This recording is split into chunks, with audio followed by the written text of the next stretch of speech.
We have David Barron, the CEO of Miton Group. David joined Miton in 2013 as a Director of Investment Trust and Product Strategy. He was appointed Chief Executive in March 2017. He has over 30 years' experience in the city, having worked at JP Morgan Asset Management, Fleming Investment Management, Hambros and Merrill Lynch. Miton has a market cap of £76 million and they demonstrated strong financial performance and progress during the 2017 full year results, with significant momentum appearing to be carried into 2018. Closing assets under management were £3.8 billion, up 32% from the beginning of 2017. Adjusted PBT increased by 33% to £7 million, and positive net inflows of nearly £500 million demonstrate the appeal of the genuinely active investment strategies that they carry out. The group's strategic position is clear. They have a broad and distinctive range of investment strategies, aiming for good investment performance, growing distribution capability, and a scalable operating platform. It's an ever competitive landscape. These characteristics are clearly important to achieving that long-term growth that they are delivering so far. So I'll hand you over to David Barron to explain further. Brilliant. Excellent. Good afternoon, everyone. Thank you, Gareth, for the introduction. So I'm going to talk about Miton Group this afternoon. As Gareth mentioned, I was appointed CEO in March last year, and we've just been through our first reporting cycle, announcing our results for December last month. So we're an AIM-listed fund management group. We are a very straightforward business. We run 13 open-ended funds, so unit trusts and OICs, and 3 investment trusts. We arrange those in what we call single strategy. So those are individual equity asset classes, UK, Europe and US, and multi-asset for those investors who want us to make an asset allocation decision and decide between bonds, equities and property.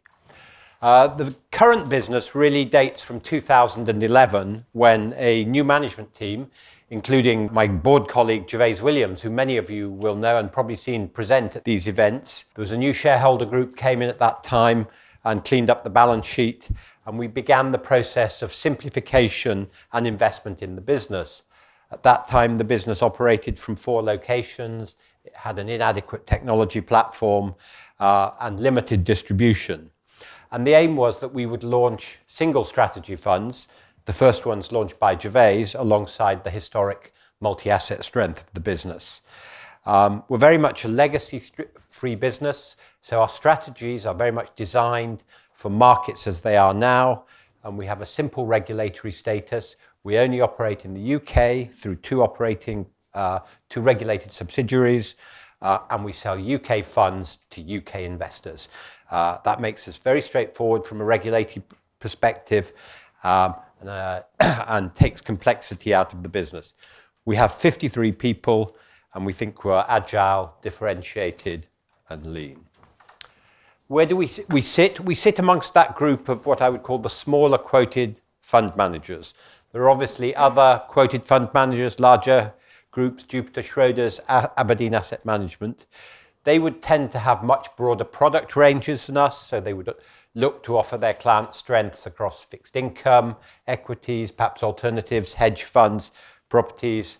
They would distribute internationally and have investment locations around the world, and they would sell to institutions and retail and aim to apply a common process. We're much more differentiated. We focus on single strategy, equity and multi-asset. We feel we're very relevant to a changing investment market, and we have size and agility, and we really believe in active management. Our business has developed strongly over the past year. At the end of December 2016, we had just under 3 billion AUM, and as at the end of December 2017, 3.8 billion.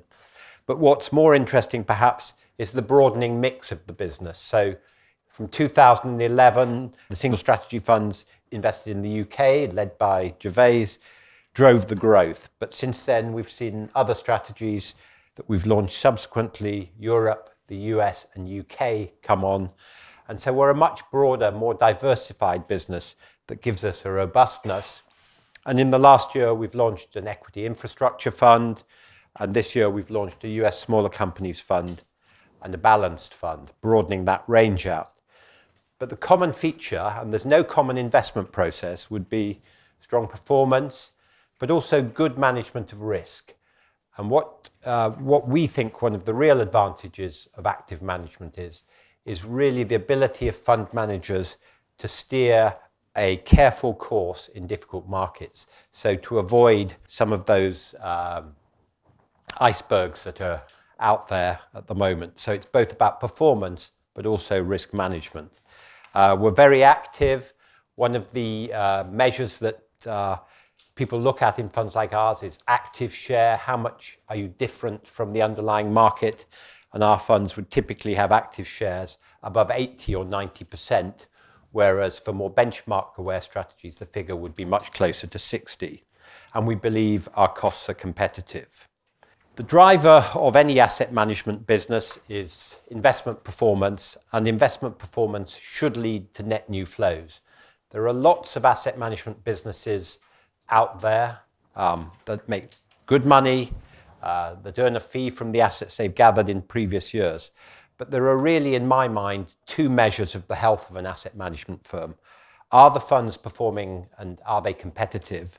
And are those fund managers seeing net new flows into their business? And what we've seen over the past 6 quarters is that red line, which is the rolling average of our flows, the moving average of our flows, turn strongly positive, but also the proportion of assets coming into the multi-asset, the light brown area, and the lighter blue area, the non-UK funds, rising quite strongly. And whilst we did 494 million in net flows last year, we've started strongly in this year with 190 million in net flows for the 2 months to the end of February. A word on the results. So we saw strong performance and inflows across key strategies. 13 of the 15 funds were top quartile amongst their peer groups. We saw a broader business. Many of you will have read about MiFID II, the European directive on transparency in markets coming in last year. We agreed a budget for external research costs with our clients, so that will not hit our P&L. We saw nearly £500 million in net inflows, and that continued well into this first quarter of the year. The chairman and the board structure evolved, so we moved from having an executive chairman to a non-executive chairman and a chief executive, myself and a gentleman called Jim Pettigrew, who joined our board. He has a long history in financial services, having been finance director at Ashmore and ICAP, and is currently also chairman of CYBG, the Clydesdale Bank. So we were very pleased when he joined us to help us with our development. We undertook 2 share buybacks to mitigate the dilution that came from some share issuance, and we increased the dividend by 40%. Let's just dig into that a bit more. So as I mentioned, the key driver of any asset management business is investment performance. 87% of our funds were first or second quartile. The UK multi-cap income, which is the equity income fund run by Gervais Williams and Martin Turner, went through £1 billion. So unlike many of the conventional income strategies that invest in the very large, high-yielding, large-cap equities, Royal Dutch, Glaxo, Astra, these types of companies, this trust was set up, this fund rather, was set up to invest across the market cap spectrum.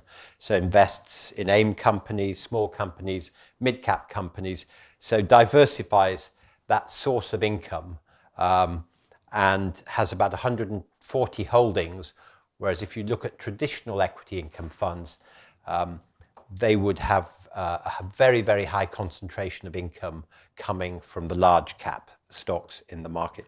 So that's an example of the differentiation that we think is behind our strong performance. We also saw the European fund, which we launched 2 years ago, deliver first quartile since it was launched. And our US Opportunities Fund went through 380 million. It's now gone through 400. So that strong performance drove flows, which saw the AUM rise, and in particular the average AUM, which is the key driver of our revenues, rise by 21%, and the multi-asset range, which was our historic business and we restructured a few years ago, rise by 29%.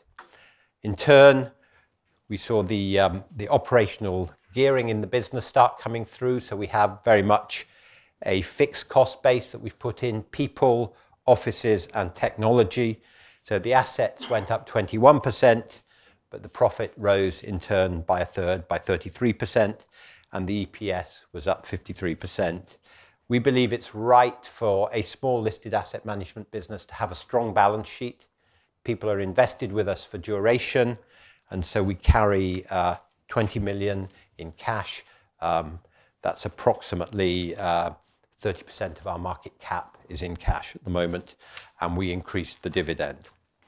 Just looking at the P&L, it's a very straightforward business. Average and closing AUM at the top, which in turn drive revenues.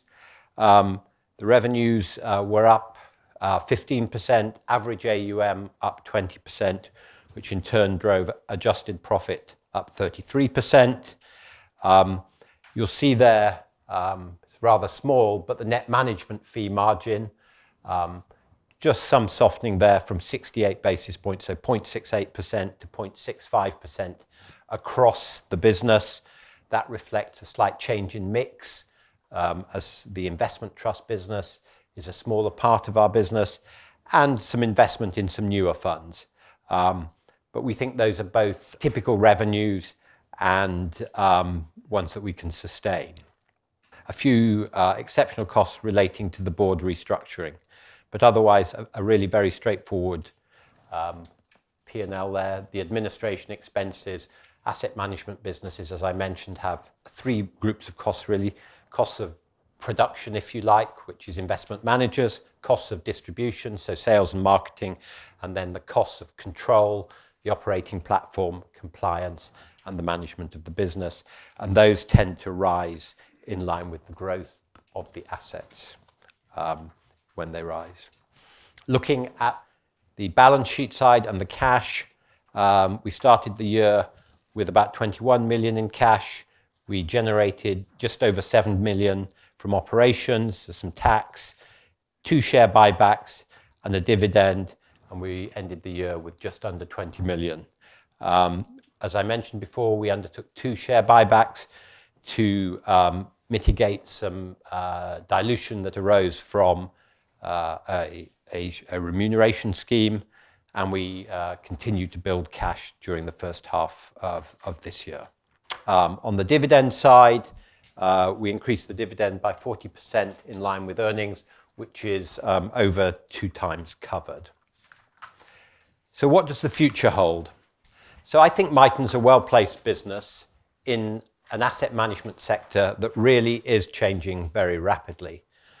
And there are 3 key areas of change I would point to. First of all, the well-known and well-documented reduction in government and corporate-sponsored retirement provision, leading to much greater personal requirement for personal private provision for saving.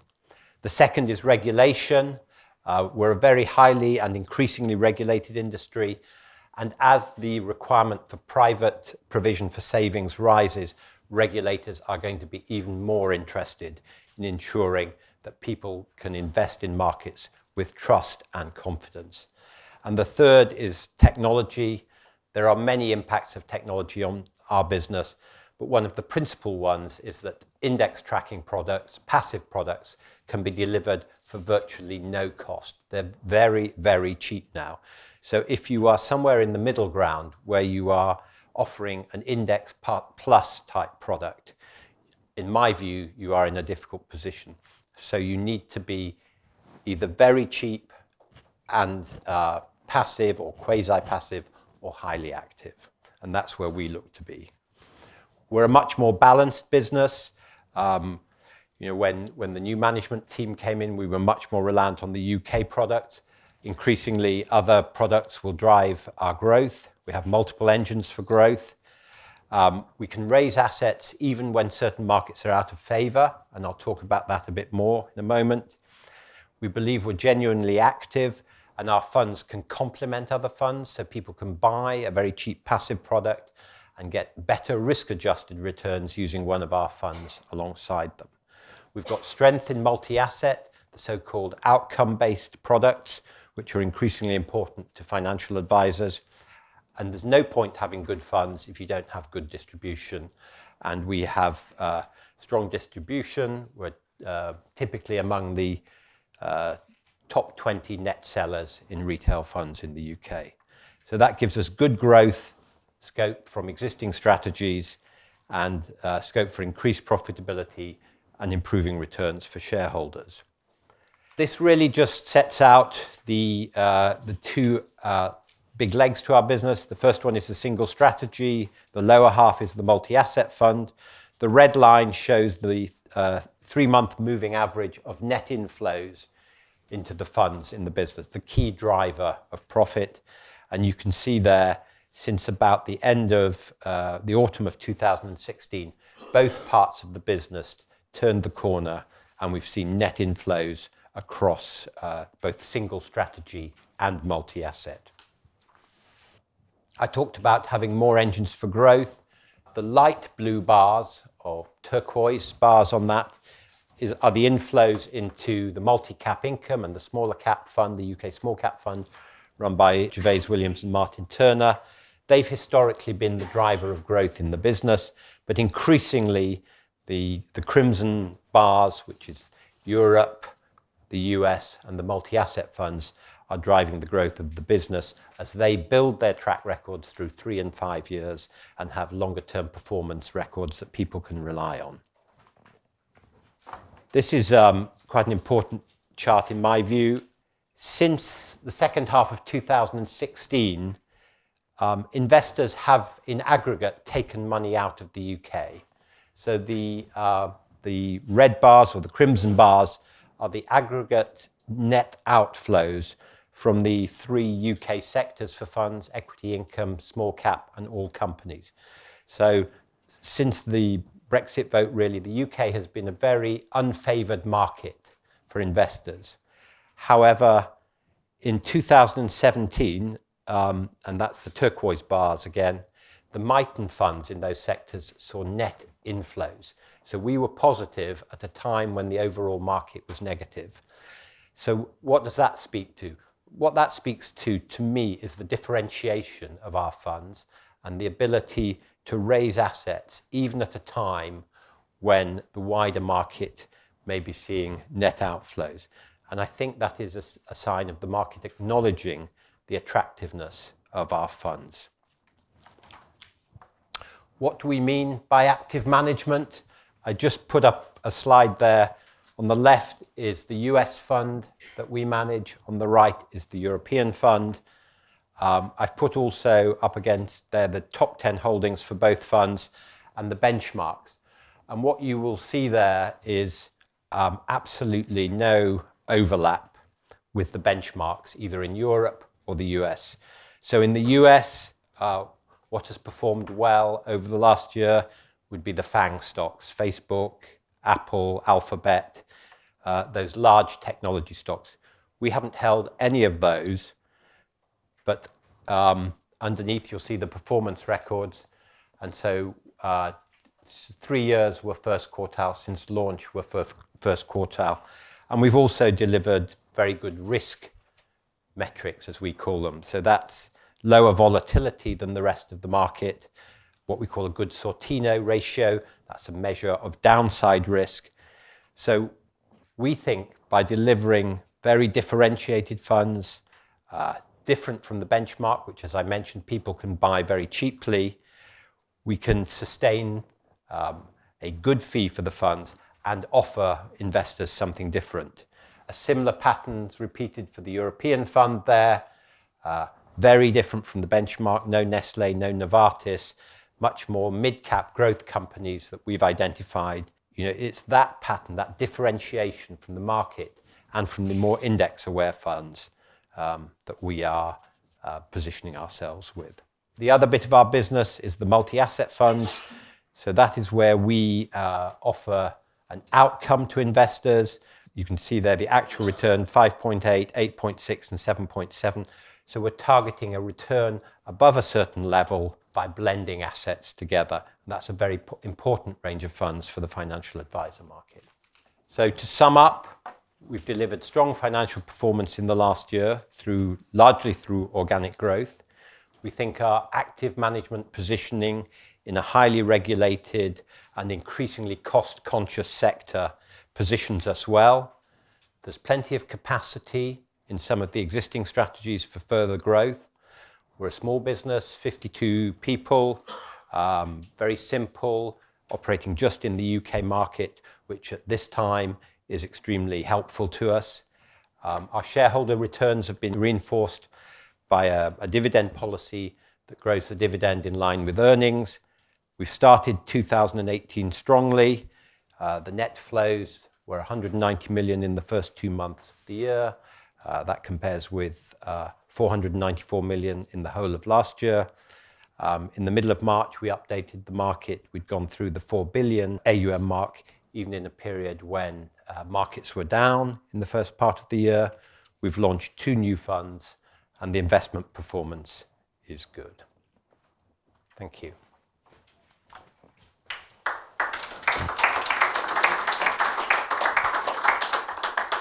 Can you tell us where the funds come from? Are they basically sold by IFAs? Or do you have your own sales force as well? We have a sales force of 7 people, and we distribute, and then their clients are stockbrokers, financial advisors who are either advising or managing discretionary portfolios for individuals. They could be running portfolios for charities, small pension funds. So our clients on the single strategy side would be household firms such as Brewin Dolphin, Rathbones, Investec, Brooks Macdonald, firms like that. And then on the multi-asset side, we would also sell to those types of firms, but also to financial advisors who have an advisory relationship, so they don't have discretion over the portfolios, and they would be around the UK. So it's really those 2 categories of clients that we talk to. On the investment trust side, we do find increasingly clients coming to us directly, but that would be through what we call the D2C, direct consumer platforms. So that could be Interactive Investor, Hargreaves, AJ Bell, people like that. And we cover the market regionally across the UK. You talked about active management. Can you kind of give us an overview of your investment selection and process, please? I will, but in the interest of time, I won't go into every fund because all the funds are listed on page 20 of your pack. And the point I would emphasize is we have overall risk controls within the firm, and those would be around liquidity, position sizes, obviously running funds in accordance with the mandate we've been given by clients. But there will be no single overarching process that we apply in the US or we apply in Europe or we apply in the UK. So on the UK side, for the small cap fund and the multi-cap income, we would tend to be much more value or recovery driven. So looking for a discount to intrinsic value, strong cash flow, straightforward business models. In Europe, we would be looking much more for more growthy type, quality growth type companies, less, and so there'll be different approaches to valuation and to multiples there. So without going into each and every one of these funds, there is really quite a different approach that each of the fund managers thinks works for their area and has a good track record. That's great. One from me, if that's all right. Yeah, of course. In terms of balance, I was interested, you talked about some of the large groups like Jupiter and Schroders and Standard Life. And as you grow, how much do you think you're trying to become like them and replicate to an extent what they've done, or might you have to because of compliance and regulation just as you sort of expand? And how much do you think you'll be able to keep the sort of differentiated individual style that you're currently enjoying? I think there's plenty of scope to keep the differentiated individual style. I mean, we're 4 billion AUM, give or take. Even the smaller of those. Jupiter is multiples of that. We don't need to replicate that, nor would we want to. We've plenty of scope for growth, scaling up from where we are, perhaps adding more funds from the existing capabilities, as we did with the US Smaller Companies Fund, or if there are teams of managers or capabilities who want to come on, we've got a platform that can take that. So I don't think we need to go to that scale. I think you've either got to be really, really big or quite nimble, and we hope to remain nimble, but a bit bigger than you are now. A bit bigger than we are now. Yeah. I see you have a fairly small number of fund managers who are managing a small number of funds. How do you manage the key man risk there? Yeah, it's always so question. I think there's two key drivers of that. I mean, we are one is, I think you have to create a culture and a climate where investment managers in our type of firm can work in an uncluttered, supportive environment, and they can follow their investment approaches, and they can see that the distribution works for them. So when they deliver performance, they will raise assets. I think the other key point is transparency around earnings. So I think fund managers in our type of firm want to see a correlation and a linkage between good investment performance, raising assets, and how they will then be rewarded. And I think if there's transparency there, and all that, and you have those two elements working well, and you create a climate where fund managers can invest for the long term, you have a chance, you have a good chance of keeping your key people happy. In addition, the remuneration structure requires fund managers to defer some of their reward, reinvest it in their funds as well. So you can factor in technical things like that as well. I mean, I noticed that 35% of the company is held by managers and staff. Yeah. And I guess that quite a large proportion is held by the managers themselves. Yes, it is. That's right. Yeah. So they're incentivized. Yeah, exactly. That aligns things, doesn't it? Yeah. Just wondering what percentage of your funds are on performance fees, and then roughly what is your average fee on a non-performance basis for your funds? So we have no funds on performance fees, generally not in favour of those. Most of the funds have a headline fee of 0.75%, then we pay an amount away to an administrator, but the rate to virtually all investors is 75 bips.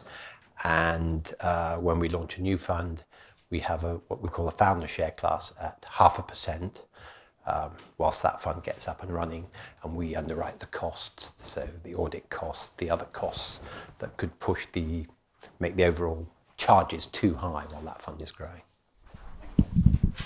Do you have any VCT invest in you? I think there are one or two VCTs invested in us. Yes, there are. Yeah. On page 21, there's a list of our major shareholders as at the 28th of February. One of those is a VCT investor, you'll see. So companies like yours can often be quite highly cyclical and struggle a lot when the market crashes and your AUM goes down anyway, and then people withdraw. What are your plans for managing that when the current bear market dies and shares go down again? The current bull market dies. Sorry, the current bull market becomes a bear. So I think I mean, you're right. These are cyclical businesses. I think first of all, we have a strong balance sheet, and there's a good reason for that. If there is a harsh bear market, we would see, we may see a period of outflows. So we would have to adjust to a period of profitability, but we have a diversified range. So we would expect some of the funds to perform differently. So the multi-asset funds are sold much more into a financial advisor savings market, where people are perhaps would continue to put pension contributions in. They would have a different investing pattern. but ultimately, you have to build a robust business that can withstand that sort of event. That's the nature of asset management firms. But we have strong cash. We have a simple business model. We have a variable. We have a significant part of our cost base is variable. We would have to manage through it, and we think we could. Thank you. Good. Just looking on slide 16, it seems that your funds mainly invested mid-cap stocks, and then you compared them to the S&P 500 or the World Europe X UK Index, which are mainly large-cap stocks. So would it be the case that a lot of your performance has been in mid-caps as opposed to actively outperforming? So, for example, in the UK, the FTSE 250 generally does better than the FTSE 100. Has done. Would that be, and obviously people can go for FTSE 250 passive index as opposed to FTSE 100. So